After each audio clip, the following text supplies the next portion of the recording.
Hi. This is Zeke, and he came to our family to service our 13-year-old son, who he has autism. He's gifted, he has ADHD and multiple other diagnoses.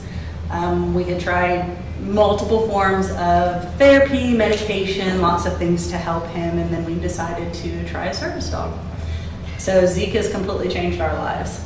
My son has responded incredibly well to Zeke. He's trained to recognize before my son has a meltdown. He's trained to provide and kind of meet a lot of his sensory needs.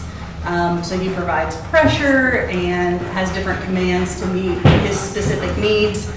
When we got Zeke, my son was struggling quite a bit in school. He never slept from birth. He now sleeps, which has been amazing. He's actually skipping a grade in school.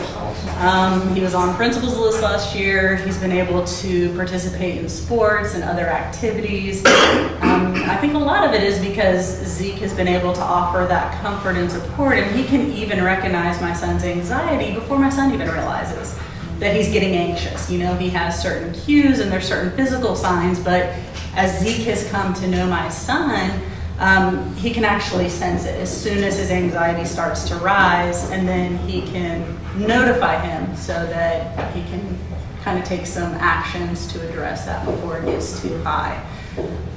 But he's been amazing. He's been amazing. He's been the best thing that we've ever done. And you know, any parent of a special needs child, you exhaust everything. There's no stone unturned. You try every doctor, every therapy, and hands down, Zeke has been the absolute best thing for him.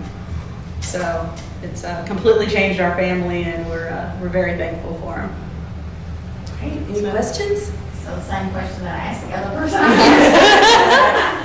So are there any issues at school or during the sports activities or anything like that from the kids or administrators or? So when my son has an IEP and he is in public school through his county here in Tennessee, we initially in an IEP meeting made a request for the dog to be able to attend school with him.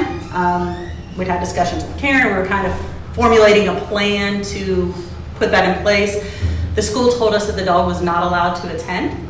And so I hired an advocate. We went back to the school, met with the attorney for the school district. They changed their tune and said that he could come, but we were gonna have to put different things in place. So as of the end of school in May, the dog was not attending school with him, but my son has made so much progress and he's doing so well.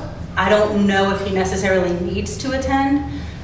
My son he's very high functioning, and I think he probably is mature enough that he could handle the dog, but given the school's kind of initial response, I'm a little hesitant in letting him go at this point. We'll kind of see how the next school year plays out and how it goes. But as far as other activities, everybody's been incredibly supportive. Doctors' offices, restaurants, and all the other activities, youth group, other activities that he's participated in, they've been really supportive.